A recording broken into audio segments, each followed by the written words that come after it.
Shalom et à toutes et à tous. Nous sommes très heureux de vous retrouver à notre rendez-vous hebdomadaire pour l'éveil des consciences.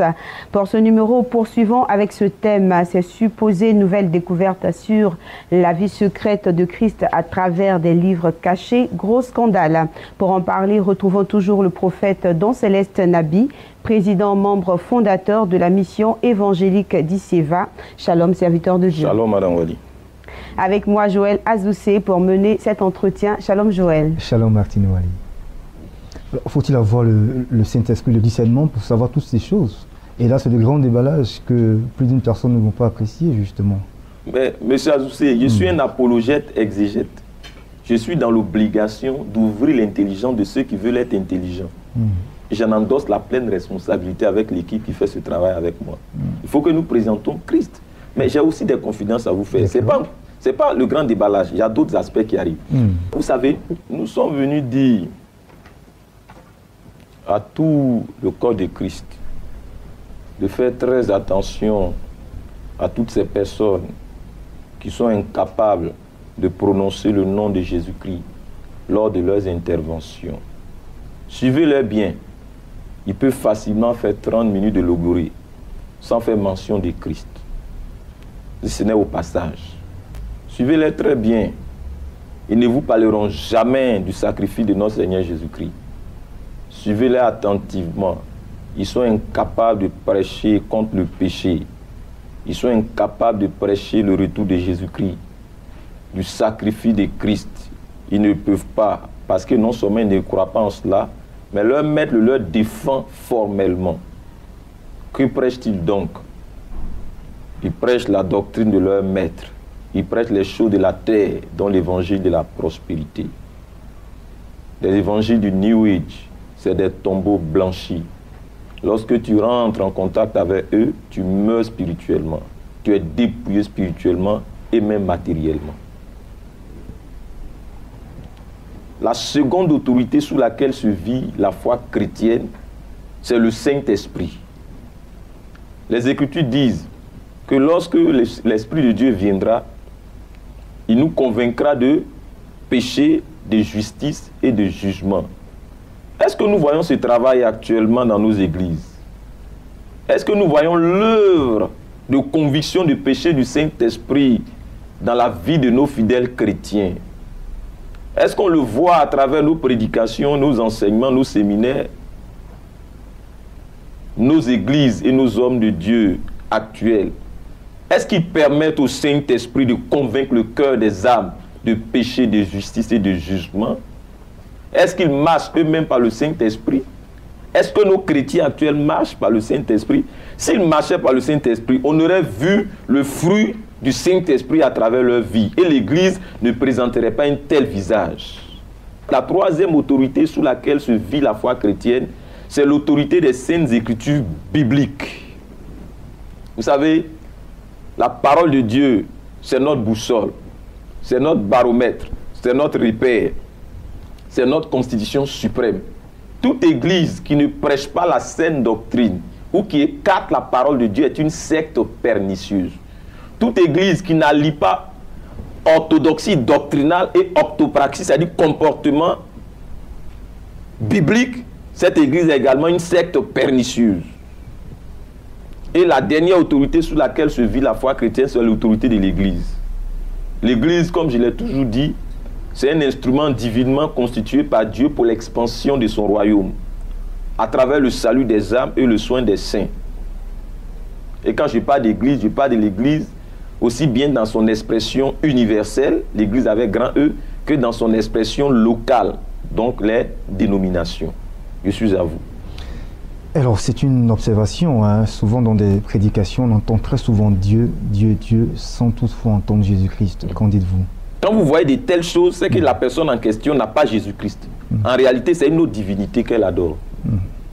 Parce que si tu dis que tu adores Jésus-Christ, mais il faut faire mention de son nom. C'est le nom qui a été donné. Pourquoi tu te caches derrière Dieu?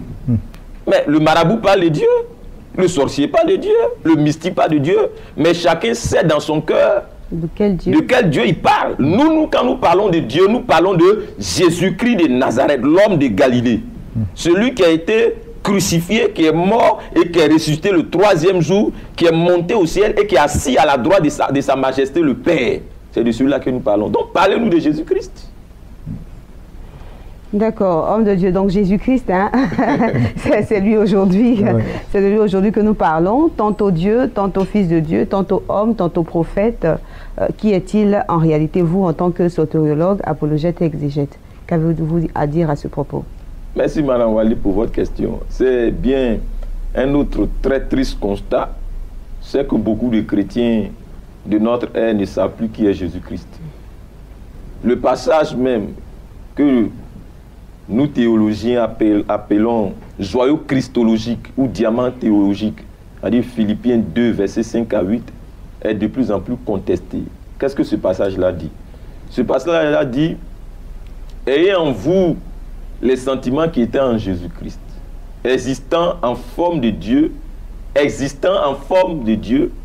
il n'a point regardé son égalité avec Dieu.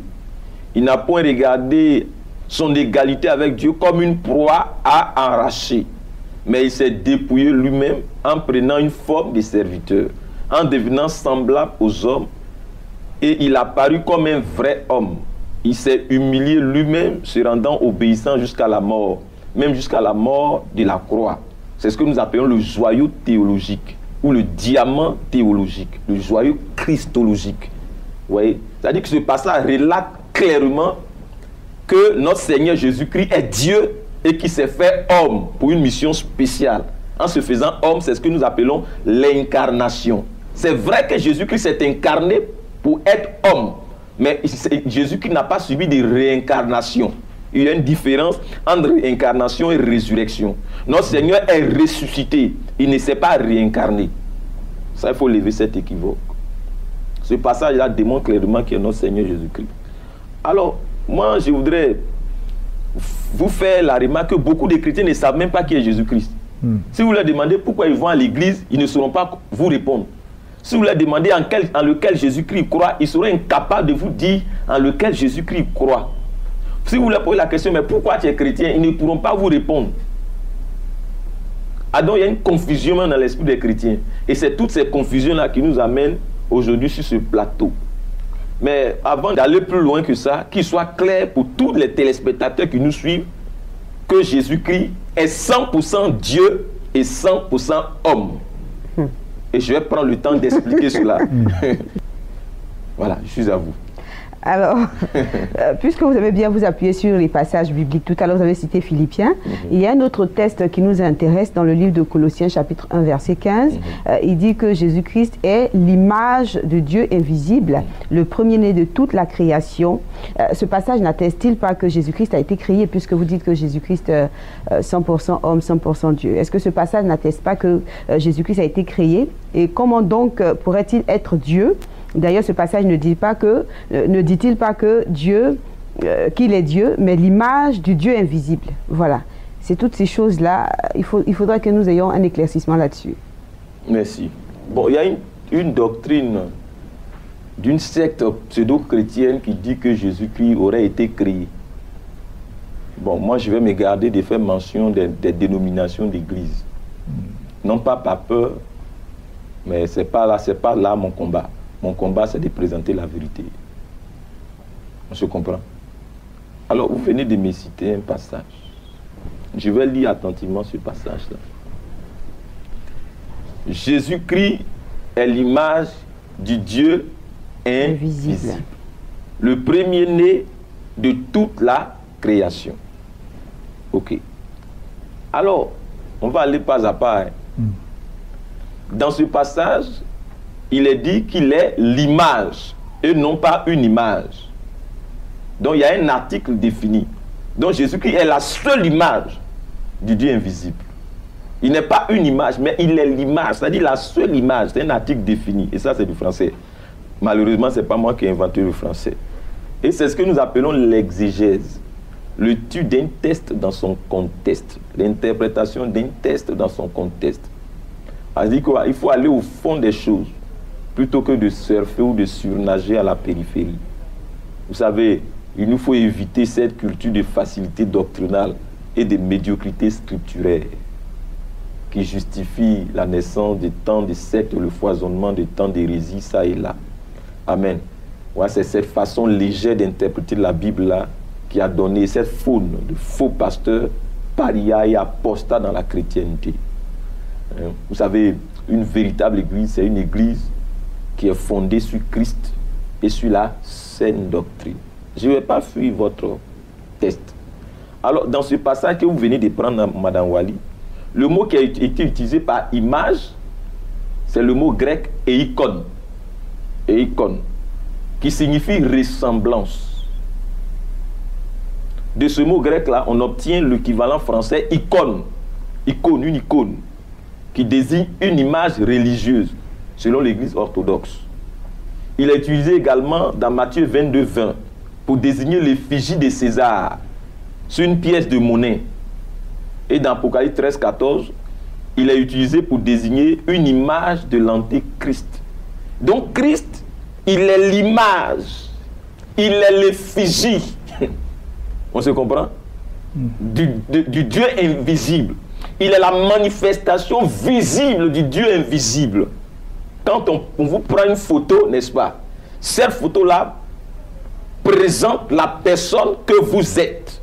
Si on ne vous a pas vu qu'on montre une photo, cette photo-là se rapporte à la personne que vous êtes. Donc Christ est la manifestation visible du Dieu invisible. Voilà, si je vous ai répondu. Mais ça ne veut pas dire que Jésus-Christ a été créé.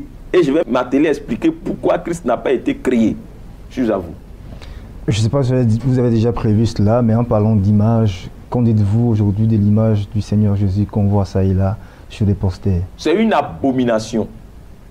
Il y a tout dernièrement le tableau qui prétend avoir reproduit l'image de notre Seigneur Jésus-Christ en 3D. Quel grotesque mensonge. Le Seigneur était clair dans Exode 20. Il dit qu'on ne fasse pas de lui une représentation quelconque. Pourquoi les gens veulent-ils représenter la personne, le visage et l'image de notre Seigneur Jésus-Christ?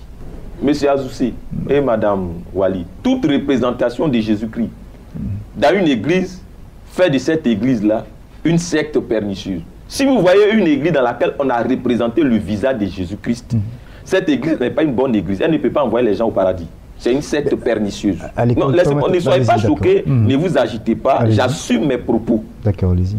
N'est-ce pas? Je reprends. Pour ceux qui m'écoutent, j'ai dit, si vous voyez une église dans laquelle on a dessiné le visage de Jésus-Christ, en statue ou en photo, cette église-là, c'est une secte pernicieuse. Elle ne peut pas envoyer les gens au ciel. Elle rame à contre-courant des Saintes Écritures. Parce que Exode 20 dit de ne pas reproduire le visage de Dieu. Donc si cette église atteste véritablement que Jésus-Christ est Dieu, elle ne devrait pas reproduire son visage. Si elle reproduit son visage, c'est qu'elle n'atteste pas qu'il est Dieu. Voilà. D'accord. À l'Ecodim, à l'école du dimanche, pour enseigner les enfants, on utilise des images, dont l'image du Christ et l'image de Moïse. Évitez de familiariser les enfants au polythéisme et à l'idolâtrie. Utilisez des voies beaucoup plus saines. Vous conditionnez les enfants au polythéisme et à l'idolâtrie. J'ai répondu à vos préoccupations. Oui, bien sûr.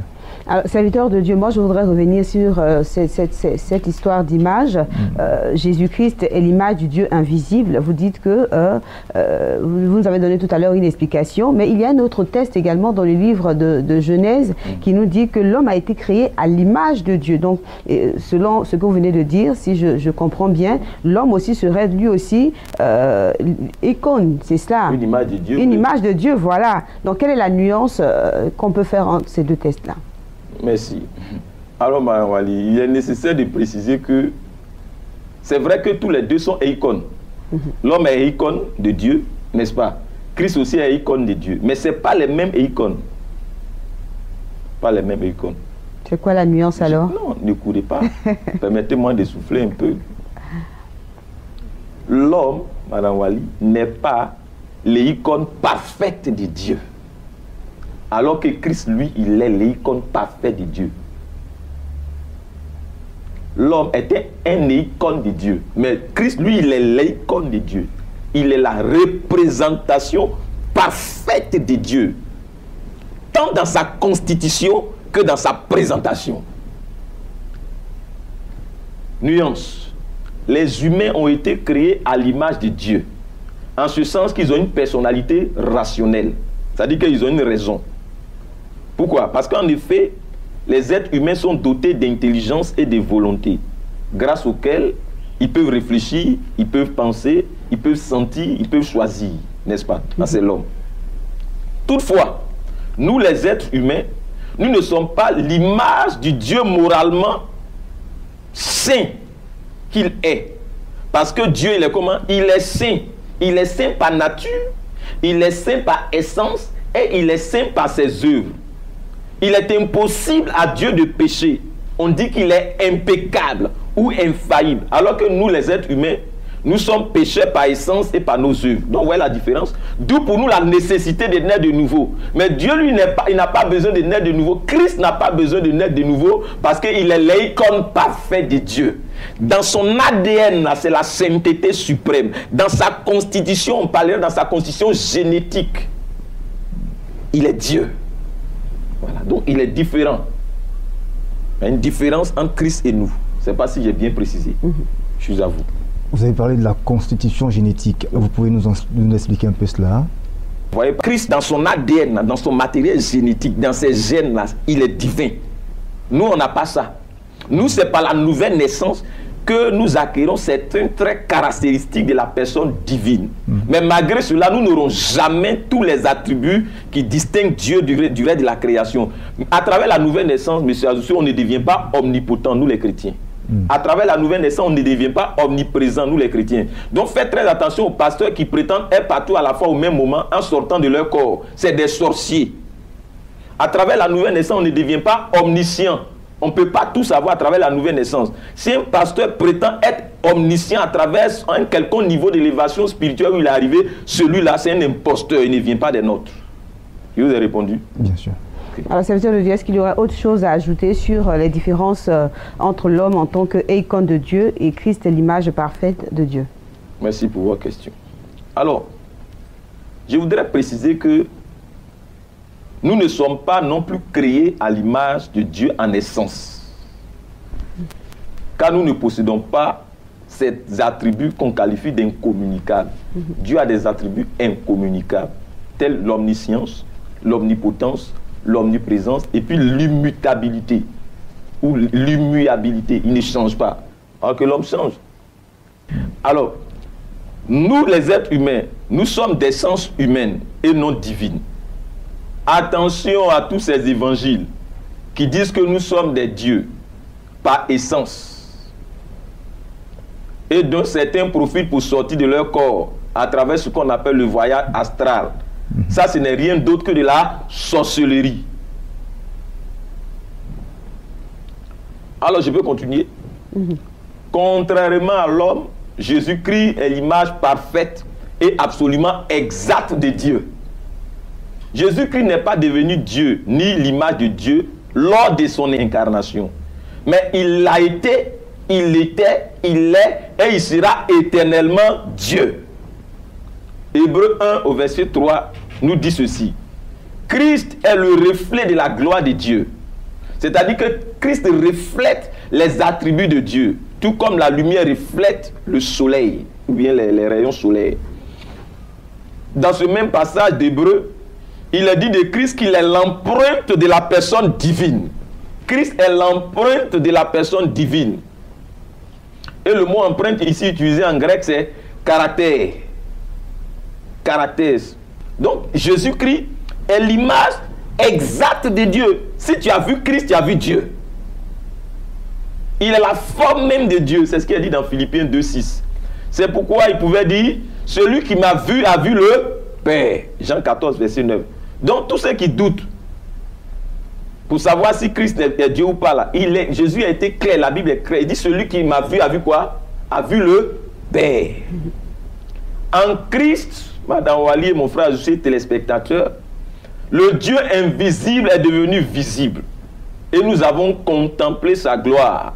Une gloire comme la gloire du Fils unique du Père. C'est ce qui est dit dans Jean 1 au verset 14.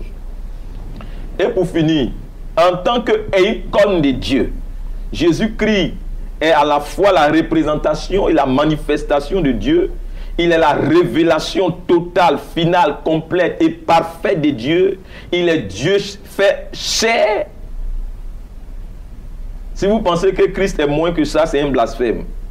Tu ne sais comment faire le bon choix de ton conjoint ou de ta conjointe. Clash sur clash, le fossé se creuse chaque jour un peu plus. Plus rien ne va. Le divorce veut s'imposer à vous. Voici une plateforme idéale pour vous aider à faire le bon choix en amour et à affermir votre union. Alliance et Dynastie, une conférence d'inégala organisée par Diciva, ouverte à tous, chrétiens comme non chrétiens, pour le succès d'une relation fusionnelle en couple. Première édition le samedi 18 août 2018 de 18h à 22h au Fontainebleau, si à la Riviera Jardin. Thème: intimité, complicité et complémentarité dans le couple. Intervenant principal: prophète Don Céleste Nabi. Participation couple 35 000 francs, aspirant single 20 000 francs. Inscription au plus tard le 10 août 2018. Infoline 07 37 39 03. Ponctualité, tenue de soirée, un cadeau pour son amour. Pour l'occasion, viens repositionner ton foyer sur les sentiers de la grâce. Shalom. Alors, nous n'avons pas eu de réponse sur cette question. Jésus-Christ est le premier-né de toute la création. Situez-nous, parce qu'il y a des millions de personnes qui croient en cela. Il y a des églises, on ne peut même pas déterminer leur nombre, et des confessions très respectées qui enseignent cela. Éclairez-nous sur la question. Que Jésus-Christ a été créé. Madame Wali, quelque chose qui a été créé suppose que cette chose-là n'existait pas auparavant. On est d'accord, non? Le Saint français, que ce soit en Gourou, en Atier, en Bété, en Malinké, en Baoulé, en bateau, en Kou, tout ça, ce qui a été créé suppose que cela n'existait pas auparavant. On est d'accord avec moi? Donc si vous dites que, si ces confessions-là disent que Jésus-Christ a été créé, ça veut dire qu'auparavant, il n'existait pas. C'est cela. On est d'accord? Postulat de base. Et puis je vais continuer. Alors, c'est le passage de Colossiens que vous interprétez. En disant dans Colossiens que Jésus-Christ est le premier-né de toute la création, oui. Cela ne suppose pas que Jésus-Christ a été créé. Ou qu'il est un être qui a été créé. Parce que si c'est le cas, ça veut dire que Jésus-Christ ne serait pas Dieu. Il ne serait pas non plus éternel. Il faut interpréter ce passage-là qui est rendu par le terme grec. Premier-né, là, c'est rendu par le grec protokos. Il faut l'interpréter dans son contexte. Vous savez, bien que premier-né, protokos, puisse désigner un premier-né chronologiquement parlant, tel que c'est le cas dans Luc 2, verset 7, protokos, premier-né, désigne essentiellement la position ou le rang. La position ou le rang. Et j'explique. En fait, dans les cultures anciennes, notamment les cultures grecques et juives, le premier-né, c'est celui qui avait droit à l'héritage. Mais le premier-né n'est pas nécessairement celui qui est né dans l'ordre chronologique. Pour preuve, quand vous lisez dans Exode 4, verset 22, vous pouvez également le lire dans Jérémie 31, verset 9. Entre Jacob et Ésaü, qui était l'aîné, qui est né en premier? Ésaü est né en premier, mais dans ces passages-là, la Bible appelle Jacob le premier-né d'Isaac. On se comprend? C'est vrai que Ésaü est né en premier, mais c'est Jacob qui a hérité, je dirais, de la prééminence. Donc le premier-né, ce n'est pas celui qui est né en premier, mais c'est celui à qui revient la prééminence en termes de rang. Dans Apocalypse 1,5, Jésus a été appelé le premier-né des morts. Mais vous savez à moi que Jésus-Christ n'est pas le premier à ressusciter. Mais pourquoi on dit qu'il est le premier-né d'entre les morts? On l'appelle le premier-né d'entre les morts parce qu'il est le seul dans l'univers dont la résurrection n'a pas été accompagnée d'autres morts. Les autres, quand ils ressuscitent, Lazare est ressuscité, après il est mort. Tous ceux qui ont été ressuscités dans la Bible, après ils sont morts. Mais Christ, quand lui il est ressuscité, il est le premier à ressusciter pour vivre éternellement. Donc il occupe un rang meilleur. Donc c'est en termes de rang. Sinon Christ n'est pas le premier à ressusciter dans la Bible. Vous êtes d'accord avec moi? Voilà. Dans Romains 8 au verset 29, Christ est désigné comme le premier-né par rapport à l'Église. Non pas que Christ serait le premier chrétien ou qu'il soit le premier à naître de nouveau. Mais c'est dit ainsi parce que c'est en Christ qu'il y a nouvelle naissance. Alors, c'est pour dire que Jésus ne peut avoir été créé. Parce que la Bible dit de lui qu'il est le Fils unique du Dieu vivant. Jean 1, 18. Le terme Fils unique rend le grec monogénès. Et je vais expliquer. Alors, quand vous lisez dans Colossiens 1, versets 16 à 17, il est dit ceci, je vais lire pour vous. En lui, en Christ, ont été créées toutes les choses qui sont dans les cieux et sur la terre, les visibles et les invisibles, trône, dignité, domination, autorité. Tout a été créé par lui et pour lui. Il est avant tout et toutes choses subsistent en lui. Donc comment celui qui était avant tout peut avoir été créé? Comment celui en qui toute chose a été créée peut lui-même avoir été créé? C'est pour cela que les Écritures disent ne pas interpréter les passages bibliques de façon isolée. L'interprétation de la Bible prend en compte la totalité des saintes Écritures. Sinon, on atterrit tout droit dans ce qu'on appelle des hérésies ou des fausses doctrines. C'est en Jésus-Christ que tout a été créé. Il était là à la création de tout, depuis la Genèse. Est-ce que vous savez que Christ était là depuis la Genèse? Il est dit au commencement, Dieu créa les cieux et la terre. Ça, c'est Dieu, le Père. Mais aussi, il est dit que l'Esprit de Dieu se mouvait au-dessus des eaux. Ça, c'est le Saint-Esprit. Mais la même Bible nous précise dans Genèse 1 que Dieu dit que la terre soit et la terre fut. Le fait que Dieu ait parlé, c'est la révélation de Christ. Dieu fait homme. Dieu manifesté à travers la parole. Donc Dieu était là à la création. Il était là au commencement des temps. Christ a toujours existé, il n'a pas été créé. Seulement à un moment donné, il s'est manifesté à l'humanité à travers ce qu'on appelait l'incarnation. Je suis à vous. Et Dieu dit, faisons l'homme à notre image. Pourquoi faisons? Faisons l'homme, ça dit que c'est une décision consensuelle entre le Père, le Fils qui était là et le Saint-Esprit. Le Fils étant représenté par la parole de Dieu.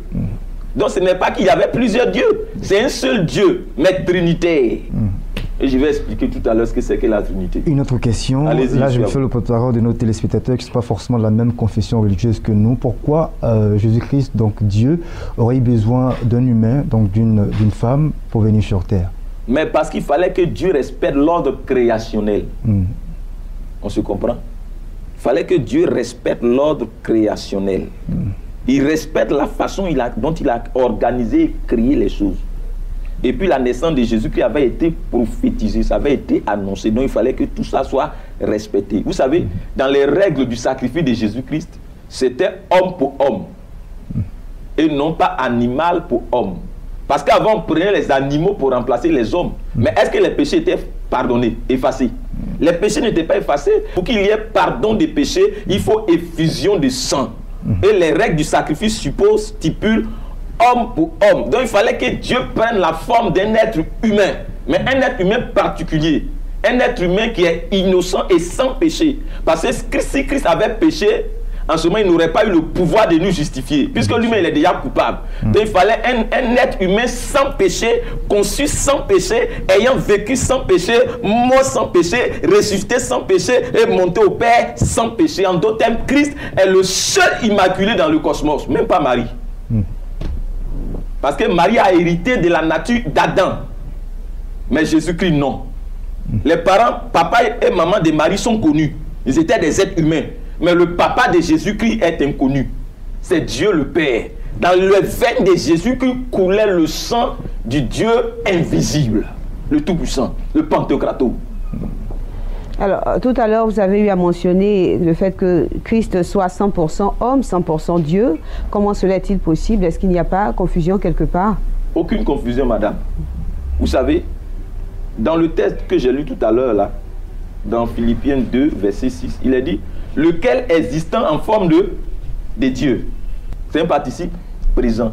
Lequel existant en forme de Dieu. C'est un participe présent. C'est-à-dire qu'il a toujours existé en forme de Dieu. Mais le terme forme qui est utilisé ici, le grec rend ça morphé. Morphé, dans le terme forme là, en français on dit forme, mais en grec il y a deux mots qui sont utilisés. Il y a la morphé et puis il y a la schéma. La morphé ici, c'est la morphé, lequel existait en morphé de Dieu. Je vais vous expliquer la différence. La schéma là, elle peut changer. La schéma peut changer en fonction des temps et des circonstances, des conditions. Mais la morphé ne change pas. Donc Jésus-Christ a la morphée de Dieu. Ok? Ça dit qu'il a la morphée de Dieu, mais il prend la schéma d'un homme. D'expliquer encore si vous n'avez pas compris. Il prend la partie, ça dit que Christ a en lui la partie invariable de Dieu. Il a en lui le matériel invariable de Dieu. Il a en lui l'essence invariable de Dieu, mais il prend la forme variable humaine. Parce que la schéma peut varier. Quand vous prenez un enfant, il n'a pas la même schéma qu'un adolescent, qui n'a pas la même schéma qu'un vieillard. Donc Christ avait la morphée de Dieu, l'essence de Dieu, la nature de Dieu, mais il a pris la forme d'un être humain. On se comprend? Et c'est ça qui fait le scandale. Dieu fait homme. Il est Dieu par nature, mais il prend la forme d'un être humain pour pouvoir réaliser la substitution de façon parfaite. Et pour vous expliquer comment c'est possible, c'est que vous voyez par exemple l'eau que nous buvons là. L'eau a une schéma et une morphée. Une schéma qui est variable et une morphée qui est invariable. Donc dans l'homme, il y a une morphée qui est invariable et puis il y a une schéma qui est variable. Actuellement, on vous voit comme ça, mais 20 ans de plus, quand on va vous regarder, il semblera que ce n'est pas la même personne. Qu'est-ce qui a changé? La morphée est demeurée la même, mais la schéma a changé. C'est l'enveloppe extérieure qui change en fonction du temps. On se comprend bien, non? Morphée, ce qui ne change pas dans l'eau là, c'est H2O, c'est-à-dire 2 atomes d'hydrogène pour 1 atome d'oxygène. Mais il y a la schéma de Dieu qui change. La schéma, c'est quoi? C'est qu'il y a de l'eau glacée, qui est l'eau solide, il y a de l'eau gazeuse, pratiquement invisible, et puis il y a de l'eau liquide, ce que nous buvons. Donc vous voyez que la schéma change en fonction de la température ambiante, mais la morphée H2O ne change pas. C'est la même chose pour Dieu. Dieu qui est Père, Fils et Esprit. Ça ne change pas. Dans leur constitution divine, rien ne change. Mais Dieu prend des formes pour se manifester, pour se révéler à l'humanité. Oui, vous avez une question? Oui, plutôt moi. 100% Dieu, 100% homme. Est-ce que le Seigneur ressentait véritablement toutes ces douleurs qui lui étaient infligées? Tout à fait. Parce qu'il fallait qu'il sente les douleurs. Jésus-Christ était Dieu, mais sur la terre, il a fait abstraction. Je dis bien abstraction, non pas que ça n'existait pas, mais il a passé ça sous silence pour expérimenter l'humanité. C'est ce que vit la nature de l'homme. C'est pour ça qu'il a poussé des cris. Lorsqu'on l'avait crucifié, il a crié « Eli, Eli, lama sabachthani ». Il endurait ces souffrances-là. Celui qu'on utilise pour racheter doit lui-même être saint. On se comprend? Donc il fallait, pour être saint, parfaitement saint, il fallait que Christ soit divin. C'est pour cela que Christ, à la fois, il est 100% homme et 100% Dieu. Voilà, donc sur ce, c'est la fin de ce numéro de En toute conscience. Vos derniers mots à l'endroit de nos chers téléspectateurs? C'est que personne ne se laisse tromper sur qui est notre Seigneur Jésus-Christ. Si on vous prêche un Jésus-Christ bizarre, quittez ces endroits-là. Si les gens ne sont pas capables de vous présenter un Jésus-Christ clair, prenez vos responsabilités. Ne pas rester là pour qu'au dernier jour on vous dise « Je ne vous ai jamais connu, ouvrier de l'iniquité ». Il y va de votre propre choix et de votre propre décision. Que Jésus-Christ éclaire son Église.